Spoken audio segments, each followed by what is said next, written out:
Or, la Bible déclare que l'esprit, la lettre tue, l'esprit vivifie. Donc, il ne faut pas se fatiguer avec ça. Il ne faut pas se fatiguer avec ça. Il faut rester concentré. Vous savez combien de fois les gens aiment les discussions? Les gens aiment trop discuter. Ils perdent beaucoup de temps. Et ce qu'ils oublient, c'est que là où il y a écrit telle chose, de l'autre côté là-bas, il y a écrit encore une autre chose. Comme tu as dit, ces personnes qui mettaient les boucles d'oreilles, vous mettez les boucles d'oreilles en cachette. Et puis quand vous partez, vous faites des hypocrites. Le Seigneur, il sait tout, il voit tout. Et malheureusement, à cause de ça, ça empêche à Dieu de pouvoir agir efficacement. Il y a beaucoup de théories, hein. Je vous assure qu'en Côte d'Ivoire et ailleurs, entre ne pas porter le pantalon, ne pas mettre les boucles d'oreilles, le tissage t'emmènera en enfer, les rouges à lèvres va te lacérer les os, le vernis est... Mais c'est bon, on va tous aller en enfer là. En fait, finalement, c'est ça.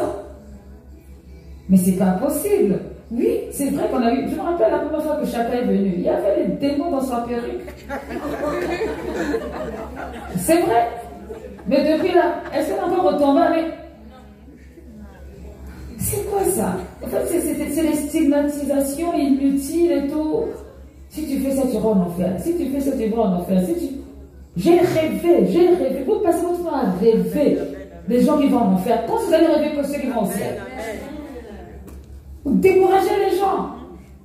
Il faut être aigri, il faut être vieux ou vieille, le visage fermé. Si tu souris, tu iras en enfer. Tu chantes auto, tu iras en enfer. Tu danses aussi, tu iras en enfer. Mais, donc Jésus est mort pour rien. Jésus est mort pour rien.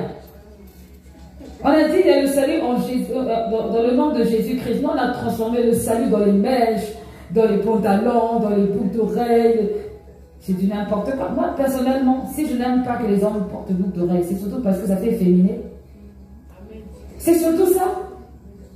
Ça fait efféminé. Ou que, regarde les cheveux sur la tête là. Ça fait efféminé. Il y a quand même une classe à avoir quand on est devant l'estrade. Mais sinon, franchement, l'histoire que tu vas dans l'enfant, je ne suis pas dedans. Donc, maman, je peux... Essaye seulement. Essaye. Toi-même, tu me connais, à la porte, on va se trouver. C'est une question de genre, de style, de ce qu'on a envie de refléter comme image.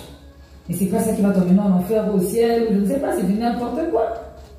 Et c'est ça, on ferme les gens dans ça, on les enferme. C'est pas juste. C'est vraiment pas juste. Et ça fait quoi? Des chrétiens aigris.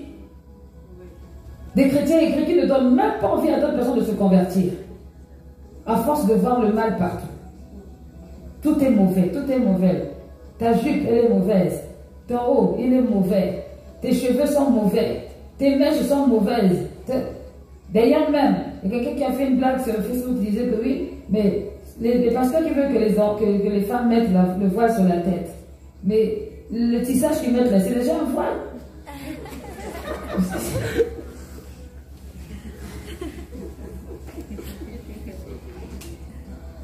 Femme, sois libre. Amen. Sois libre. Tu peux être ce que Dieu a dit que tu seras. Si Dieu a utilisé, moi ça a été ma référence. Si Dieu a utilisé Déborah, il dit non. Donc Dieu n'avait pas vu que Déborah était mariée. Pourquoi il n'a pas utilisé Lapidote? Il a utilisé Déborah. Non mais franchement. Dieu est Dieu, il fait ce qu'il veut avec qui il veut, c'est une question d'appel. Quand Dieu m'a appelé, il ne m'a pas appelé en disant, tu sais, c'est parce que tu as fait que des stars, donc c'était personnel, d'ailleurs c'était une bagarre. Lui-même s'il est venu au Seigneur pour servir dans le ministère, c'est parce que j'étais la seule, il allait faire ses affaires tranquilles. Donc, ne vous sentez pas complexé pour quoi que ce soit. Celui qui veut batailler, laissez-le batailler tout seul. Quand il a fini, il dit, t'as fini? Bon, mais mon pasteur, c'est une femme. Il fait un gros sourire. Est-ce que tu as l'impression que je suis perdue là? Non, bon, mais ça va aller. C'est le plus important. Amen. Amen. Donc là, vous devez faire la différence le plus important entre apôtre et évangéliste.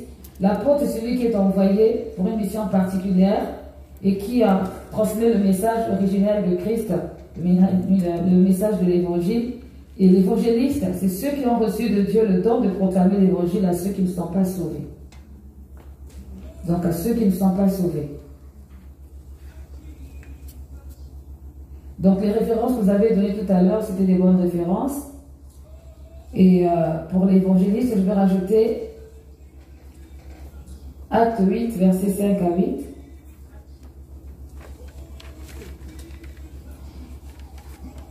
Acte 8, versets 26 à 40. Et Acte 26, 16 à 18. Je veux vraiment vous encourager, vous dire que vous allez toujours avoir des gens qui se rencontrent. Vous allez toujours... Et c'est vrai que lorsque j'ai su que le Seigneur m'a appelé au ministère, j'ai fait beaucoup de recherches sur ce sujet parce que je ne voulais surtout pas désobéir à la parole de Dieu. Je ne voulais pas désobéir à la parole de Dieu, donc je voulais vraiment être clair et j'ai acheté des livres. Puis à la fin, je dis, mais pourquoi tu te fatigues avec tout ça? Fais ce que le Saint-Esprit te met à cœur de faire.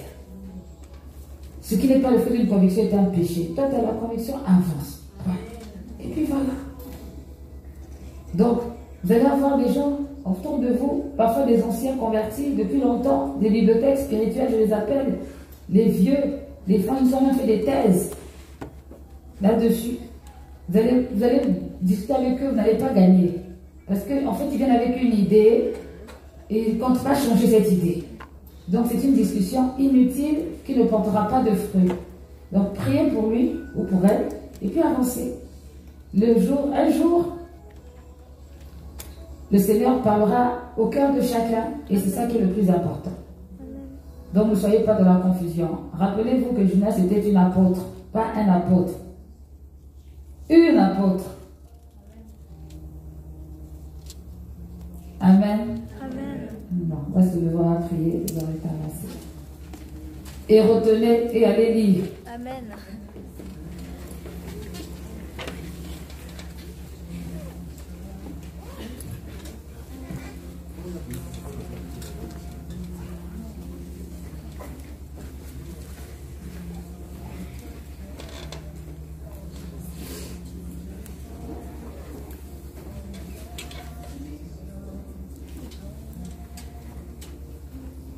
Oh Dieu, Éternel notre Dieu, notre Père, nous voulons te remercier.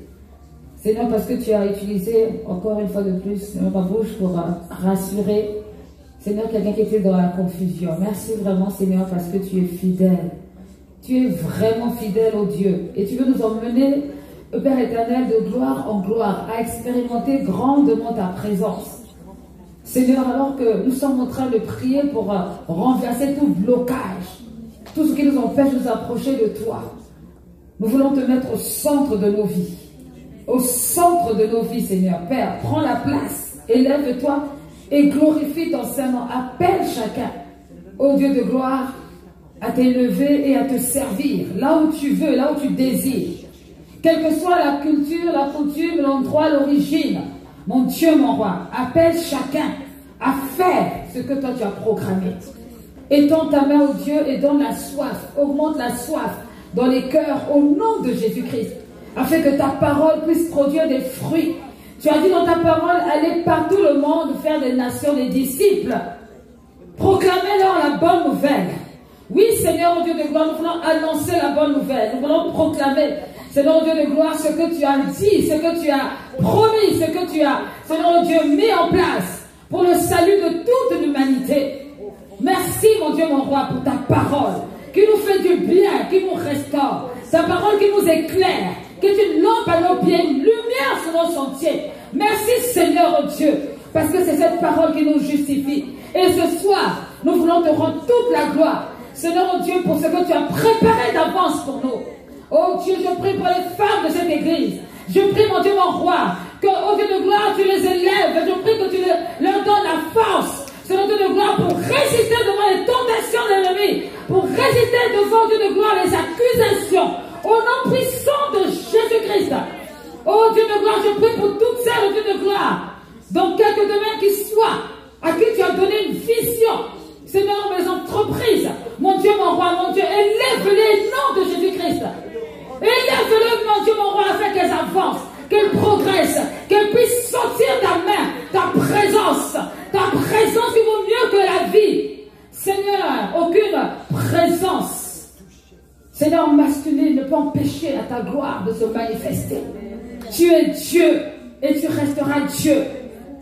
Seigneur, que tout raisonnement hautain qui se lève en justice contre la connaissance de Christ soit rabaissé. Au nom puissant de Jésus-Christ, Dieu de gloire, je prie pour tous les hommes, ô Éternel des armées, à qui tu as donné un cœur, Seigneur, d'humilité, pour reconnaître, Seigneur Père éternel, tu les élèves. Au nom de Jésus-Christ, tous les hommes de l'église au fond de rocher, tu les élèves. Tu les emmènes dans la dimension que toi tu as prévue, mon Dieu, mon roi. Glorifie ton Seigneur, prends le contrôle. Que ton œuvre se réalise et se manifeste. Tu es Dieu. Tu es fidèle et tu es grand. Toi qui ne changes pas. Nous te remercions, Seigneur, pour ce moment que nous avons partagé. Que cela nous accompagne chez nous, mon Dieu, mon roi, dans les bonnes conditions. Et glorifie ton Seigneur, parce que tu es fidèle et parce que tu es Dieu. Au nom de Jésus-Christ. Amen. Amen, amen. Amen. Il n'y a pas, dans l'église profonde de Rocher, et même dans d'autres églises aussi, hein, il n'y a pas le pasteur des hommes et le pasteur des femmes. Est-ce que vous m'entendez? Il n'y a pas le pasteur des hommes et le pasteur des femmes. Je parle aux hommes. Non, elle c'est une femme. Je vais aller voir le pasteur d'Esther. Je te vois. Je dois sortir d'ici. Amen.